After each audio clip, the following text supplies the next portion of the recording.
We will be in this retreat singing this kirtan by Kripaluji Maharaj, in which he has described all the sadhana, and the lecture will be on the same theme. Sadhana karu, sadhana karu, sadhana karu pyare. Sadhana karu, sadhana karu, sadhana karu pyare. Sadhana karu pyare. साधना करो साधना करो साधना करो प्यारे साधना करो साधना करो साधना करो प्यारे साधना करो प्यारे साधना करो साधना करो साधना करो प्यारे साधना करो साधना करो साधना करो प्यारे साधना करो प्यारे साधना करो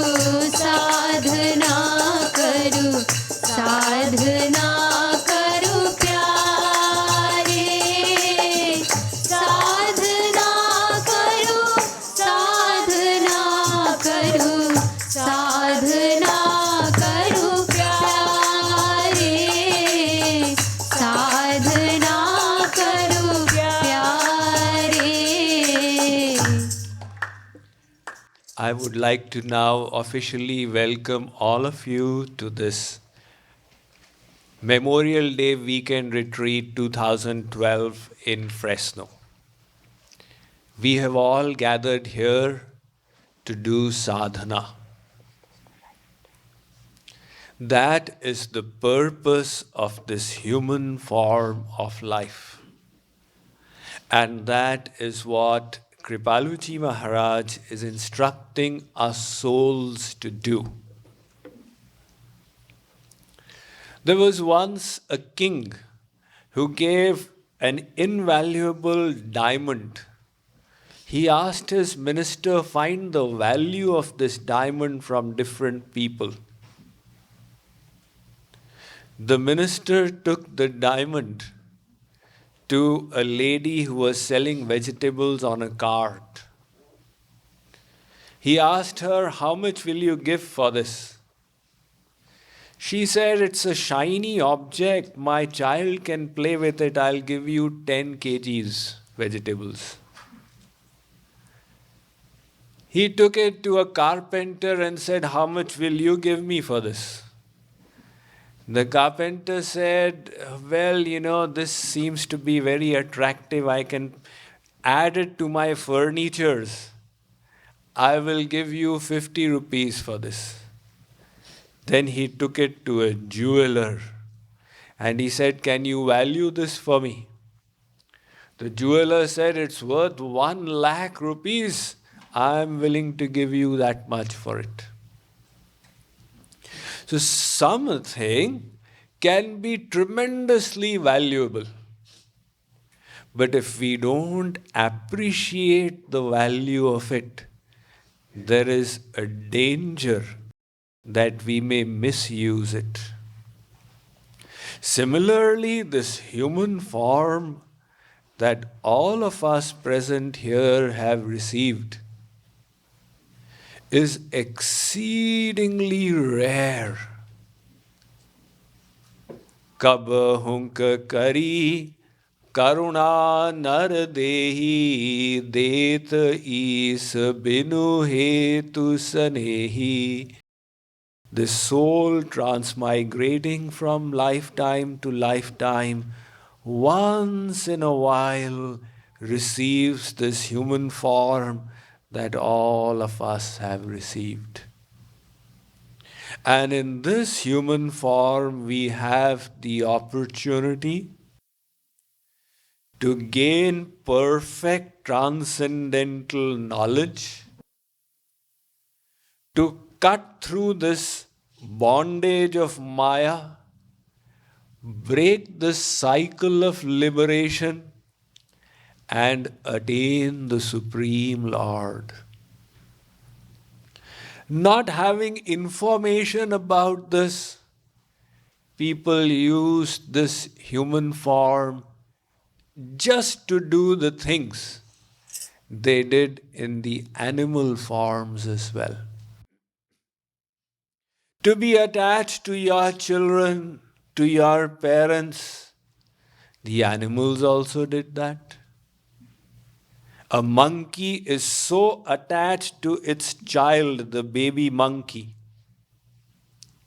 that if that baby monkey dies, the mother for many days carries the dead body along with it. That is the extent of its attachment. So, all the other things, eating, sleeping, mating, defending, all these activities are performed by the animals as well. In this human form, we have been blessed with a very special opportunity. If you ponder, you will see that all the other species of life have got their spinal columns at different angles. It's only the human form where the spine is straight, pointing upwards. This human form is the opportunity to rise upwards.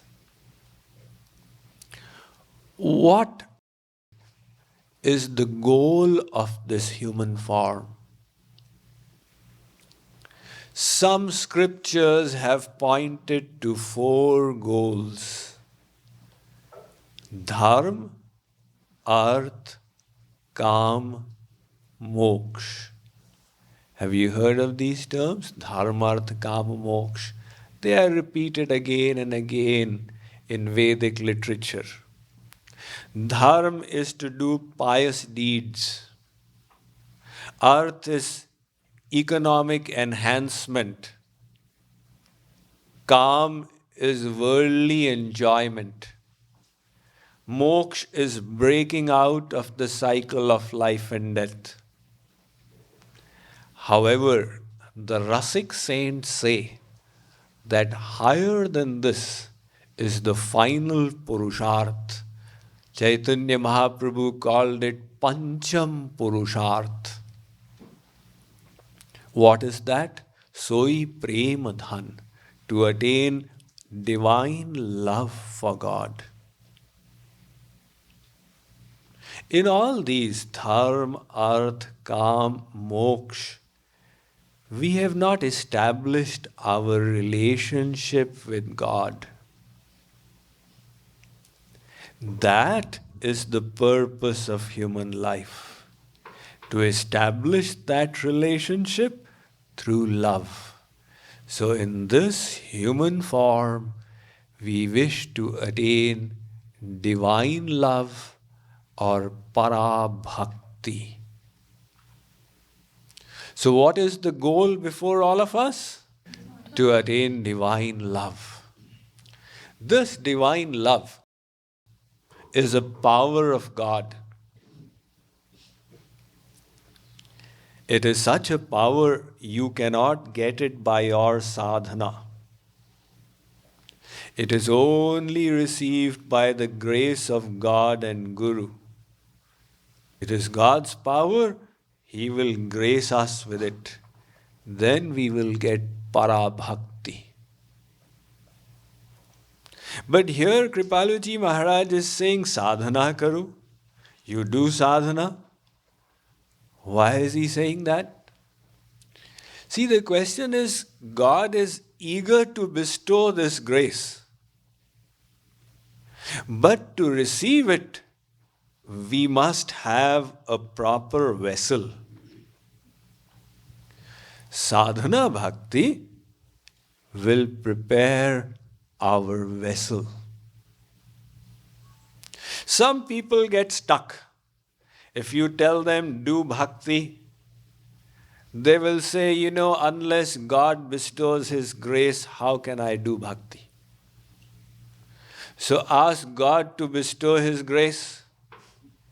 He says, until the soul does bhakti, how will I bestow my grace? Let the soul cleanse his heart and I will bestow my grace. So now what will happen first? Will God's grace come first or will we do bhakti first? This is like that ancient riddle of the chicken and the egg.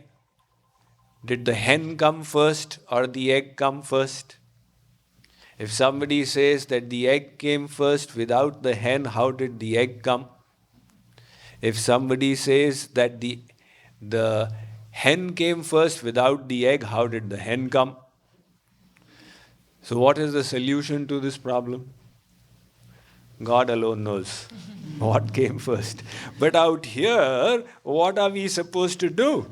Will God bestow His grace first or will we do bhakti first? So Kripaluji Maharaj is saying, you will have to do bhakti first.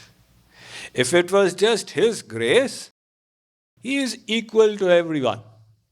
He would have just bestowed His grace and taken everyone to Golok. But God has taken avatar so many times, and yet we souls are stuck here. That means there is something we were supposed to do that we have not yet done. And that is the sadhana. So we will do the sadhana that will cleanse our heart, prepare the vessel, and then we will get the sadhya. What is the sadhya? From sadhana, you get sadhya, the goal. Sadhya is divine love. So to get that divine love, you have to do sadhana. That sadhana Kripaluji Maharaj is going to describe in 54 lines. So this is a perfect kirtan for any sadhak. Now who is a sadhak? One who does sadhana. So you are all sadhaks. You have come a long way out here in Fresno to do sadhana. This required a sacrifice from your side. You had to sacrifice your time. You had to sacrifice money. You had to sacrifice the comforts of your body. It's possible you had to sacrifice worldly affections. Other friends, relatives said, no, you must come here. And you said, no, this Swamiji has got this retreat, I've got to go there. And the friend said, I will be very annoyed. You said, all right, be annoyed, but I'm going. So you made all these sacrifices to come here. Why? Because you appreciate the sadhya, the goal of it all. You value it, and that is why you're willing to make a sacrifice for it. So now that you have come here for sadhana, do keep that perspective in mind. That I have this rare opportunity for accomplishing the goal of my human form, my human birth. Because even though you realize that goal is to realize God and attain His love, living in the world you're not able to do much. Because the world pulls you the other way. Supposing there is this person, 3 little children are pulling from this side and one wrestler, big Khali, is pulling from this side. Where is he going to go? To the side of big Khali? Similarly, our mind at present has got all these worldly attachments. And the world is pulling us. Come here, see this, look at this, do this, taste this. And a little bit of love for God. So even though we have the best of intentions, that intention gets nicely smothered in the worldly environment while living in the world. And you end up doing not much progress. Or if you do a little bit of progress, simultaneously you keep going back. There's plus, minus, plus, minus. You take the mind to God, it goes back to the world. Take it to God, it goes back to the world. But out here, you have this golden opportunity. Why? Because the world has been cut off. So now the world is cut off. Right? So because the worldly disturbance is not there, you get this opportunity to take the mind to God in a very extensive way, which opportunity is not available in the world. So make the most of this opportunity. In other words, while you are here, your purpose must be, let me earn as much as possible. As much spiritual wealth as possible. That will stand me in good stead when I go back into my worldly life. You have attached your mind to God, raised your consciousness. Now when you go back to worldly life, you will have that residual effect because your spiritual health had increased and you will find the dividends in the world. So keep that perspective in mind because mere good intention is not enough. You see, the problem is that this mind plays mischief. So you have the best of intentions, but then the mind does a lot of mischief. So I would like to suggest to you, don't let the mind do mischief. Mind will say, I'm getting bored, I have my hotel room, let me go and lie down there and I will do Roop Dhyan while lying down in my bed. Or mind will say, what happened to the Boston Celtics and Los Angeles Lakers? Let me take a quick look. The moment you do that, that little desire in the mind will get ignited and become so big. Again, you will have a problem at hand. Like Bobby Jindal had a problem at hand when that well broke and all the oil started coming out. So similarly, you will have a problem at hand. So while you are here, follow some personal disciplines. In other words, no matter what the temptation, keep the world shut out. And no matter how much your mind screams, make a decision that I will follow discipline out here. I will be there for the class. I will participate in it. And with my full presence in the class, mental presence. So when you do that much, the program has been designed in such a way that automatically you will be entertained, uplifted, engrossed, enlightened, and that temperature will keep on increasing. There is a wood called anal in Hindi. If you strike those two pieces of anal together, rub them for 15 minutes, then the fire comes out. But the condition is you must continue rubbing for 15 minutes or even half an hour. And if you rub it a little, then leave it. Then rub, then leave it. You keep rubbing, the whole wood will get removed from there, but the fire will not come. So similarly, we want to take the mind to God without any worldly disturbance. And if you don't do it out here, then where will you do it?